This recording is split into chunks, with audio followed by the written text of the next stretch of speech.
el señor viene acá con su arete, con su anillo y demás cosas, no es sabio, porque sabrán que esos tipos de elementos traen contaminación. Y nosotros debemos adecuar lo que es nuestra área de proceso para que no se genere, por ejemplo, ¿no? Ahí tenemos los cubrecabellos, que son de tela, con los tabales, que van a evitar que los cabellos caigan al alimento, ¿no? Las masas bucales también que van a evitar de quitar por la parte de la respiración, sea hablar o sea respirar, pueda contaminar biológicamente los alimentos, porque obviamente nosotros tenemos una carga microbiana dentro de la boca, si no, no se compara la calle, ¿no? Y que eso va a contribuir a que el alimento salga en buenas condiciones.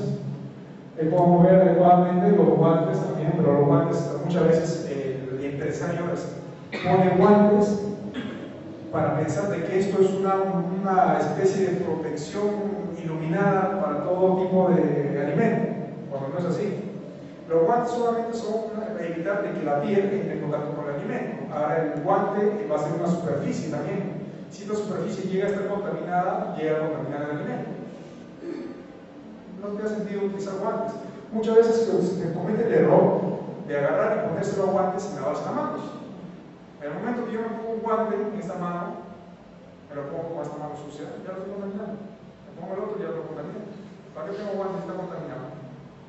Y eso lo pueden ver cuando tengan un guante y le hagan un muestreo microbiológico, ya sea por enjuague o todo ahí, porque normalmente la gente que viene a muestrear, cuando viene a pedir, la gente no va a ver a una persona que recién se ha lavado la mano. Yo, como inspector, voy a ocultar a una persona que sospechosamente está contaminada en el momento que ingrese.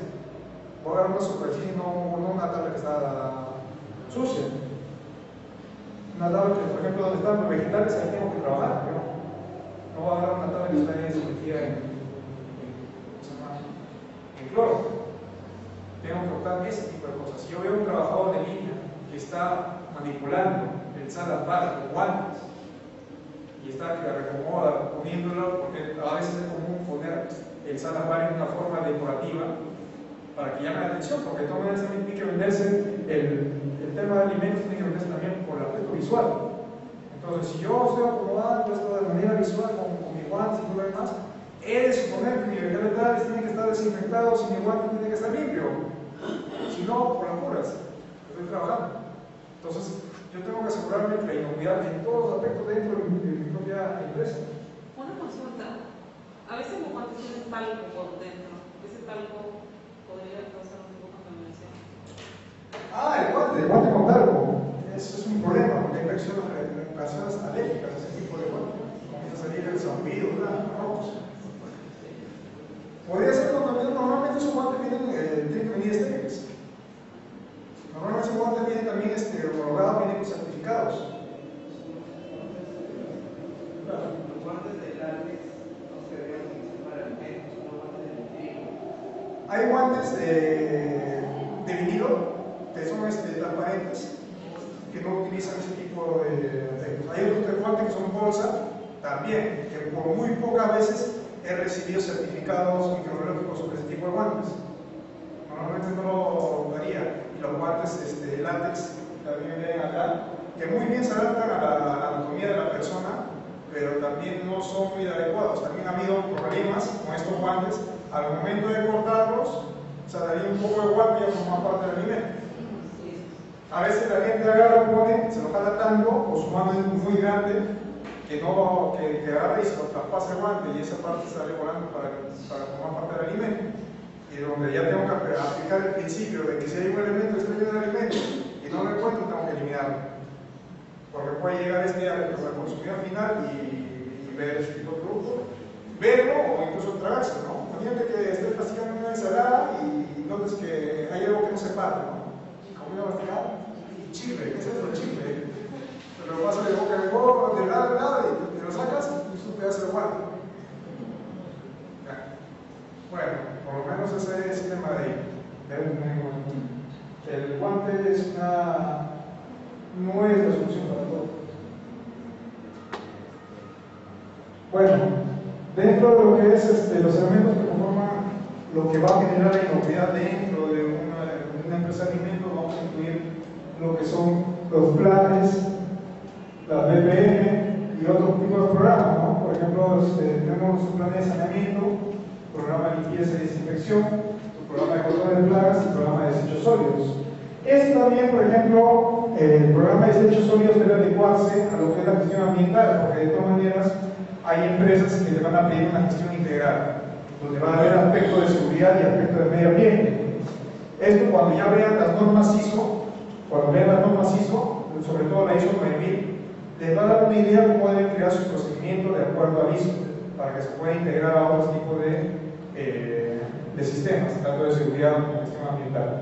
Pero de todas maneras, el programa de desechos, de residuos, también va a involucrar dentro del aspecto de inocuidad, porque esto puede generar contaminación si no es tratado adecuadamente, ¿no? Van a tener sus planes como el plan HACCP, donde va a haber la descripción de productos, su análisis de peligros, van a establecer su control, su punto crítico de control y van a tener que establecer su programa de verificación interna, ¿no? El plan de muestreo, por ejemplo, los laboratorios. Laboratorios, por ejemplo, me dicen que yo debo tener un sistema de control microbiológico periódico. ¿Para qué? ¿Para qué debo tener un sistema de control microbiológico periódico? ¿Para qué debo gastar por lo menos unos 2.400 soles al año para poder hacer análisis microbiológicos?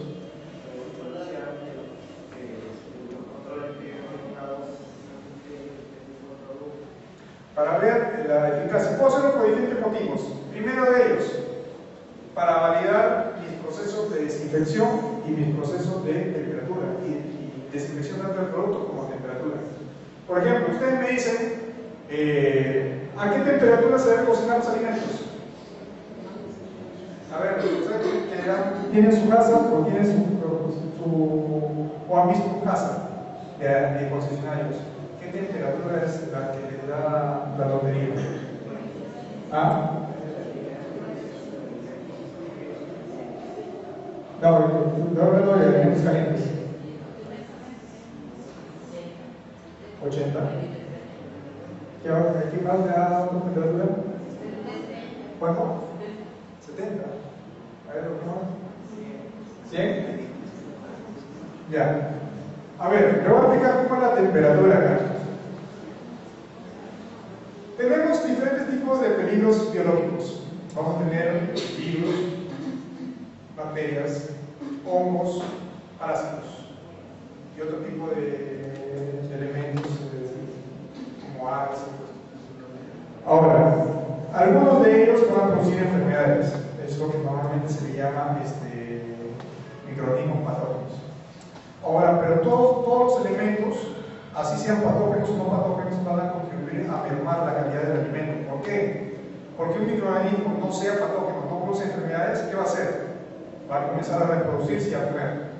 Si el alimento come algo que tú quieres, un nutriente del alimento, se va a formar parte de él y ya no va a ser disponible para ti. En cierta medida va a comenzar a mermar la calidad nutritiva del alimento. ¿Ya me tienen claro? Ahora, ¿quién va en orden superior y en orden inferior en estructura en microorganismos? ¿Quién sería el más básico? El virus.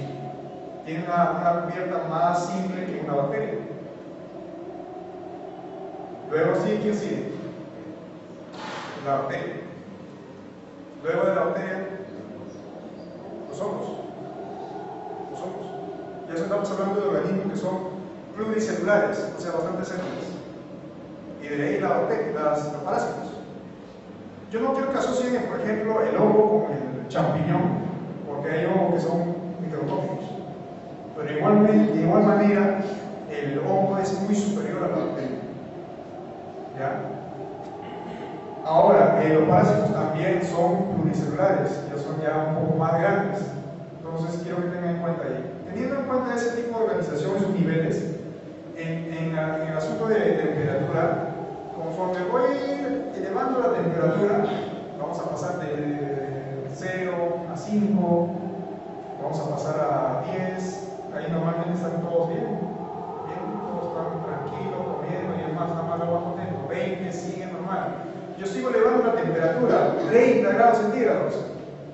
están un poco incómodos, es como que te vayas al desierto de Ica o de Piura y estás con calor, pero sí vivo, ¿no? Pero estás como muy incómodo.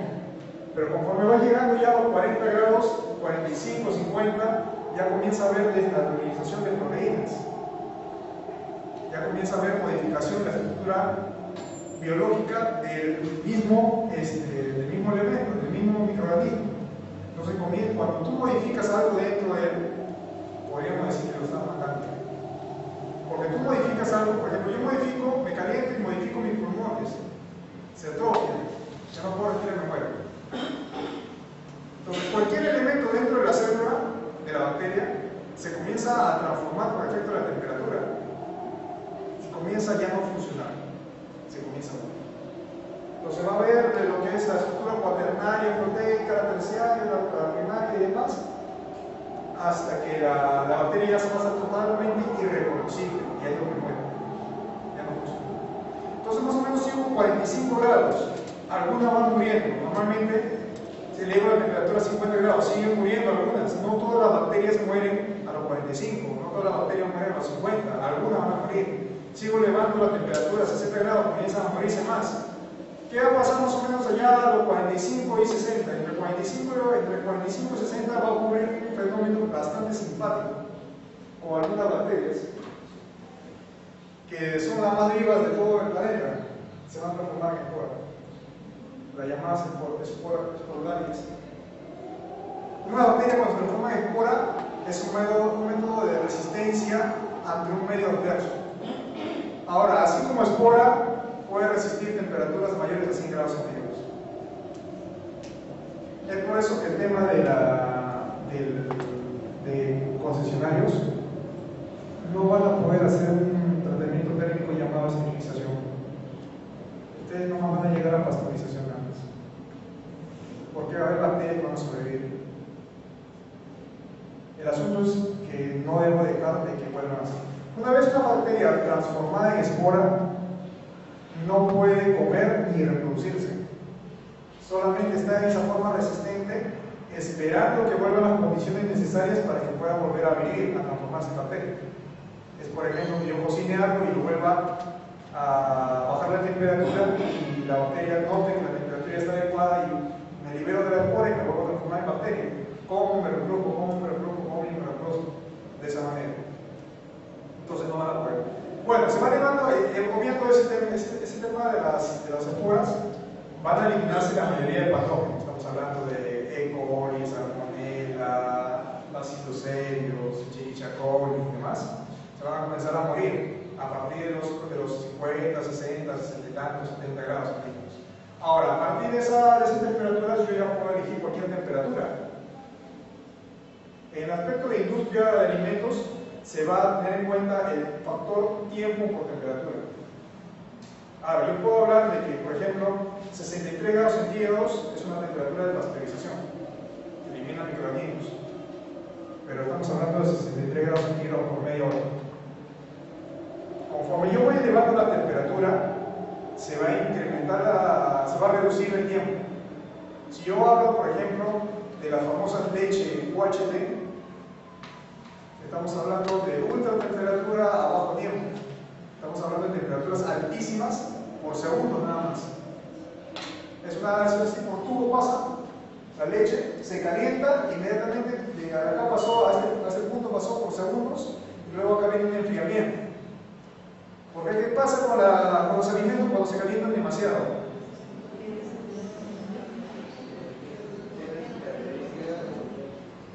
A simple conocimiento del mundo, podríamos decir, se quema. Es la verdad, se quema. Pero a la gente que conoce sobre temas de componentes químicos, diría que los aminoácidos se unen a los carbohidratos, se forman compuestos oscuros y demás cosas, ¿no? Entonces podríamos decir que químicamente se quema. Pero para evitar este fenómeno que demora, lo hacen tan rápido de que no ocurre eso. Y eliminan los microorganismos de la misma manera. Ahora, ¿cómo es la manera que yo puedo verificar cuál es mi temperatura adecuada? Normalmente me van a decir 70 grados, 80 grados. Por ejemplo, yo en mi caso, en la última empresa que he trabajado, trabajé con 80. ¿Por qué no puedo hacer 100 grados centígrados? O 110 grados centígrados. Porque hay algunos componentes de los alimentos que no soportan esa temperatura. Pongámosle, por ejemplo, un alimento alto en contenido de carbohidratos, como un puré de papa. Tú tratas de elevarle la temperatura a más de 100, que vas a ver cómo comienza a quemarse. Entonces, yo tengo que trabajar con eso. Tengo que asegurarme. ¿Cuál es la temperatura adecuada? Elija entre 70 y 80. Puede pasar hasta 85. No hay ningún problema. Pero ¿quién va a dictaminar cuál es la temperatura adecuada? El análisis microbiológico. Si yo elijo como parte de mi plan Hazard que uno de los puntos críticos es la temperatura, yo voy a tener que elegir la temperatura y tengo que corroborar que esta realmente, primero, elimina los patógenos que hay en el alimento y segundo, que no daña las características organolépticas del alimento. Ese es mi estándar. Ahora, si yo quiero, por ejemplo, darle diferentes temperaturas a diferentes tipos de productos, por ejemplo, decir, pescado lo voy a cocinar a tal temperatura, pollo lo voy a cocinar a tal temperatura, ¿no? Lo puedes hacer. Pero recuerda que tienes que hacer análisis microbiológico por separado para el pescado, por separado para el pollo, por separado para poder garantizar de que has generado la muerte de todos los patógenos posibles. Es así como eso. El que va a mandar ese análisis microbiológico. Por eso tú lo puedes hacer para validar tu proceso de temperatura, puedes hacer para validar tu proceso de desinfección. Tú me dices que vas a utilizar tanto de hipoclorito, o tanto de dióxido de cloro, o tanto de otro tipo de producto, en tanto de agua. ¿Cómo sabes que realmente está haciendo el efecto? Análisis microbiológico. Análisis microbiológico es el único que te va a decir que sí es verdad. Y en ese sentido yo les pediría algo sencillo, por ejemplo, la validación del análisis microbiológico, de la utilización de químicos para desinfectar superficies o desinfectar alimentos, normalmente se le pide a los proveedores de químicos. Traten de ahí ahorrar un poco, porque todos los proveedores de químicos deben hacer eso. O sea, tú me quieres vender tu químico que me dices que va a desinfectar mi vegetal, va a desinfectar todo y demás. Necesito que me traigas por autorización del Estado para vender ese producto químico. Necesito que me hagas la validación de tus productos en mi área de trabajo. Ahí ya te ahorraste como 1.600 soles. Ya te ahorraste. De las temperaturas sí lo tienes que hacer tú, obviamente. Pero tenganlo por cuenta que tiene que hacer. Ahora, como me dicen, puedo hacer mi muestreo microbiológico periódicos para poder establecer si mi sistema funciona. Una vez que ya validé, ya sé que mi temperatura es la adecuada, ya sé que mi cantidad de hipoclorito es la adecuada, simplemente tengo que ver de que mis procesos se hagan todos los días de acuerdo a esos parámetros. Que todos los días se desinfecten los vegetales, que todos los días se tome la temperatura de los productos y que se haga adecuadamente. Si eso se cumple, y sé que mediante supervisión se cumple, mediante concientización del personal se cumple, en el momento que yo tengo una muestra de mi alimento ya preparado, cuando lo mande al laboratorio, ¿qué me tiene que salir? Nada. Y el laboratorio para el químico debe ser. Eso lo puede determinar, claro, sí, claro. Eso lo puede determinar mediante un acuerdo con tu propia gerencia. Normalmente yo he visto planes que son cada 3 meses, cada 4 meses o cada 6 meses. ¿Ya? Y por otro lado, por ejemplo, se opta también de que este tipo de análisis sea compartido con el cliente. A veces el cliente te dice, se debe realizar análisis microbiológico cada 6 meses, cada 3 meses. Si tú me lo pides,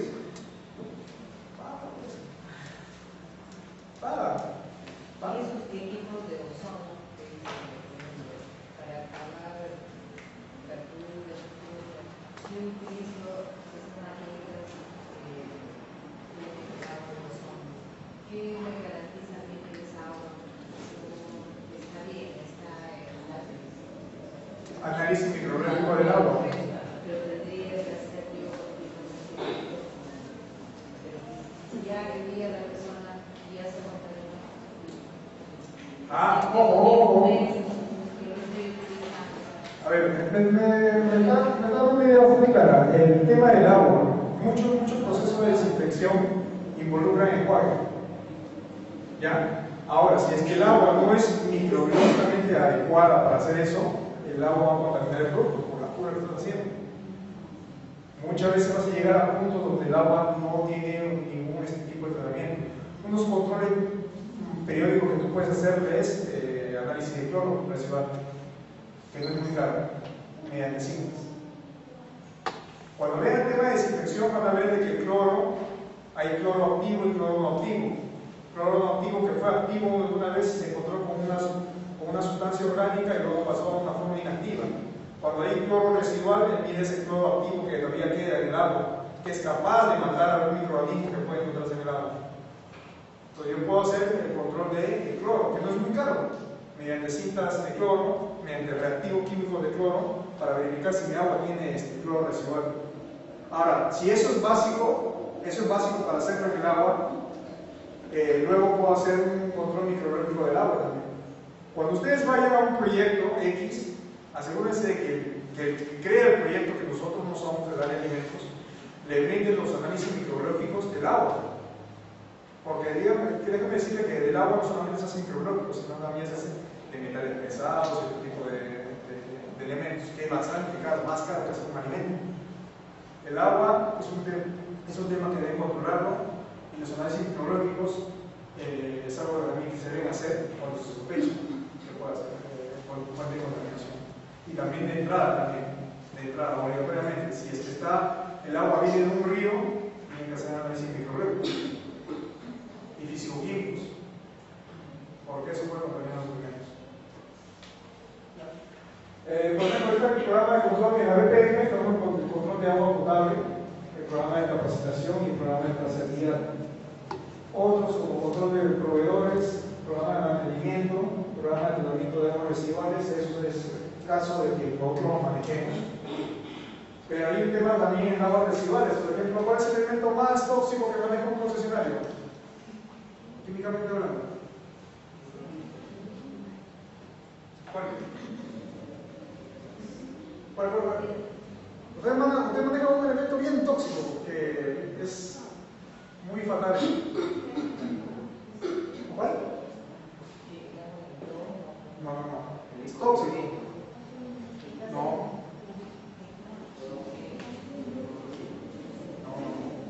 ¿Lejía? ¿Cuál es? No, eso es tóxico.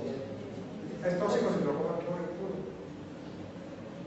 Yo digo un efluente de nuestra empresa que va a ser bien tóxico.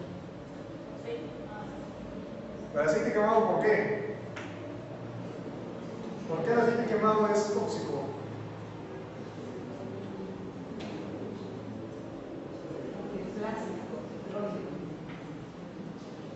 Ya. Ustedes conocen la cadena de carbono, ¿ya? Cadena de carbono. Normalmente los aceites están constituidos por cadena de carbono. El problema es que cuando esto se calienta demasiado y se rehúsa otra vez, van a haber rupturas en todas las cadenas. Estas cadenas se van a romper de manera aleatoria y algunos de esos subproductos son muy tóxicos y hasta cancerígenos. Es por eso que el aceite quemado no se puede utilizar en alimentos y segundo, no se puede verter al agua residual porque contamina el agua. Entonces es el producto más tóxico que el agua. Y es más, es algo que deberían tener en cuenta en el momento de eliminar eso. Es más, se tiene que, como parte de la gestión ambiental, el aceite quemado se elimina en un recipiente para ser enviado a su posterior tratamiento, que puede ser para ser reutilizado como otro tipo de producto y demás cosas, pero nunca verterlo al agua. Y en caso de control de distribuidores, ¿no? Bueno, para ver las certificaciones que podemos tener, hay bastantes, dependiendo hacia quién vamos dirigidos. Si tenemos clientes que son extranjeros, nos van a poner sus propias certificaciones y protocolos que quieren que nosotros elaboremos los alimentos, pero acá dentro del mercado vamos a tener lo más conocido como la buena práctica de manufactura, que abarcan 17 puntos que hay que ver, que eso lo van a ver en su capítulo determinado, solamente lo voy a tocar de manera superficial. Bueno, la BPM es un conjunto de instrucciones operativas y procedimientos operacionales que tienen que ver con la prevención y contaminación de la ocurrencia de peligros y de contaminación. Tiene que ver con el desarrollo del cumplimiento de la condición de higiene y manipulación tanto del personal involucrado en los procesos como las instalaciones donde se efectúan los procesos y los equipos que se utilizan para hacer un producto y la selección de los proveedores. La implementación de la BPM es una herramienta básica de protección de elementos seguros, de productos seguros para el consumo humano que se centralizan en la higiene y la manipulación. Muchas veces tenemos la mala idea de que BPM es solamente manipulación, pero BPM abarca mucho más que eso. Abarca desde las condiciones básicas que debe tener una infraestructura para poder trabajar, abarca los procesos, abarca los insumos, así también como el agua y demás, para poder controlarlos de tal manera de que no contribuyan en la contaminación del producto. Vamos a ver muchos aspectos, eso vamos a ver más adelante. Bueno, tiene que también haber que los equipos estén calificados y procesos validados, que se cuente con recursos necesarios para la correcta elaboración, personal entrenado y apropiadamente calificado para control del proceso, instalaciones y espacios adecuados, servicios y equipamientos apropiados, productos, envases y materiales apropiados, instrucciones y procedimientos aprobados, procedimientos de almacenamiento, procesos con procedimientos establecidos, transporte y depósito apropiados, control de compras y aprovisionamiento y control de plagas. De estos hay más puntos todavía, que lo van a ver más adelante, ¿no? Pero es todo lo que voy tocando principalmente. También van a incluir dentro de su plan BPM que los registros referentes a la aplicación y distribución, los cuales permiten conocer la historia completa de lo que se mantenga de tal forma que sean completos y accesibles. La información debe estar a la mano. Que el almacenamiento y distribución de productos sea adecuado para reducir al mínimo cualquier riesgo de disminución de la calidad. Que se establezca un sistema que sea posible de retiro de cualquier producto que sea en la etapa de distribución o venta. Esa parte es la que le voy diciendo, por ejemplo, si cuando ustedes tienen un producto que está mal, deben tener un procedimiento de retiro en cualquiera de las fases. Si un producto se contaminó en almacenamiento, si por ejemplo cometieron la falla de traer abarrotes o químicos en un mismo transporte y el carro se volcó por los baches y derramó por ejemplo el hipoclorito o el desengrasante sobre el arroz, tengan por seguro que hay una contaminación y tiene que haber un procedimiento de retiro para producto no conforme dentro del almacén, dentro del área de proceso y dentro del área de distribución, que esperemos no llegue en el área de servicio, que no llegue ahí porque ahí es un poco difícil manejarlo. Las cosas deben hacerse antes. Que se estudie todo el reclamo contra el producto y ya comercializado, sino también que se investiguen las causas de los defectos de calidad y se adopten medidas apropiadas con respecto al producto defectuoso para prevenir que los defectos se repitan. Si yo encontré defectos en el producto, ya sean de cualquier índole, que tengan que ver con el tema de inocuidad, o no tengan que ver con el tema de inocuidad, tengo que analizar la causa para que esto vuelva a ocurrirse y volver a reformular el proceso. Normalmente cuando ocurre un problema, lo que yo tengo que hacer es una reunión con todos, comunicar qué es lo que pasó y qué es lo que vamos a hacer de ahora en adelante para que no vuelva a ocurrir y hacer el seguimiento de que esto se cumpla durante el transcurso posterior de la reunión. De esa manera se debe trabajar. Y los procedimientos operativos estandarizados son procedimientos que tienen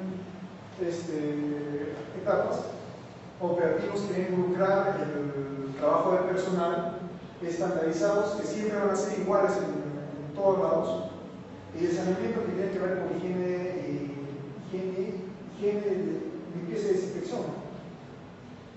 Normalmente estos procedimientos operacionales están incluidos también dentro de lo que es un plan de higiene y saneamiento. Cuando tú tienes un plan de higiene y saneamiento, es la carátula del policy, que abarca todos y cada uno de los elementos que debe tener la empresa para poder hacerle su correcta limpieza y desinfección. Todos. Bueno, los cuales describen básicamente las tareas de saneamiento que deben llevarse a cabo en la elaboración de alimentos. La implementación de este sistema es de carácter obligatorio, bueno, aquí Argentina.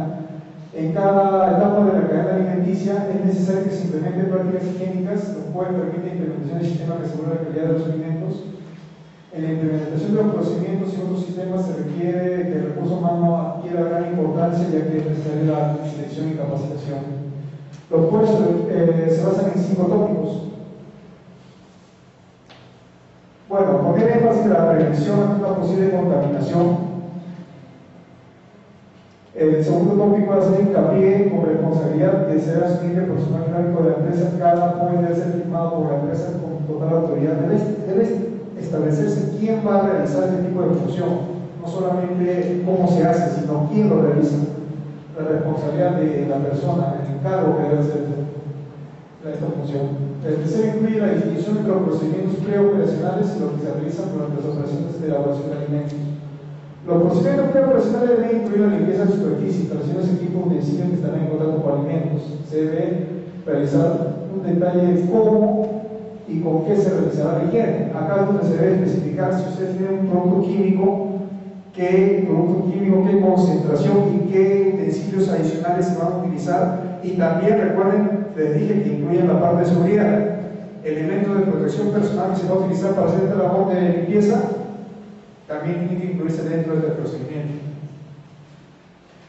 4. Propone que el personal a cargo se realice correcciones al plan de saneamiento cuando esto sea necesario. Debe realizarse un registro sobre los procesos de higiene llevados a cabo de manera diaria. El registro debe incluir medidas correctivas y tomadas. Si usted va a hacer un checklist de verificación de higiene, debe establecerse de que estos tengan, como parte de la gestión de calidad, tengan su parte de observación y medida correctiva. Porque ustedes no va a ser todo felicidad. Escuchen, por ejemplo, ven un checklist donde todo esté bien, eso es mentira. Porque siempre va a haber algo que tú vas a encontrar como supervisor, y vas a encontrar que estuvo mal. Lo que importa acá es qué es lo que has hecho cuando has encontrado que está mal. He encontrado, por ejemplo, el piso sucio, que le puse una X, y si yo pongo una X en el checklist, involucra directamente que debe haber una acción correctiva, que tengo que ordenar que eso se corrija, y debe figurar en el registro que he tomado esa acción y quién lo verificó. De esa manera. El 5 dispone que el registro se realice de manera diaria y cualquier formato se permitirá acceso a la información del personal responsable de realizar inspecciones y controles. Muchas veces los registros de checklist están escondidos. Muchas veces algunos lo ponen a vista. Es más fácil que esté a vista para que todo el mundo que quiera hacer una inspección sobre un área y pueda ver que todos los registros están llenados adecuadamente. No se le dé mucho trabajo. Recuerda que el tiempo es bastante importante. Entonces, debe estar disponible. Es, por ejemplo, yo pido, ¿dónde está tu archivador de temperatura de cocción? No lo sé. Entonces significa que la información no está disponible. La información tiene que mostrarme en ese momento. Tiene que indicarme dónde está la información que yo requiero en el caso de lo que es el POES. Bueno, ¿qué temas debe tocar el POES, no?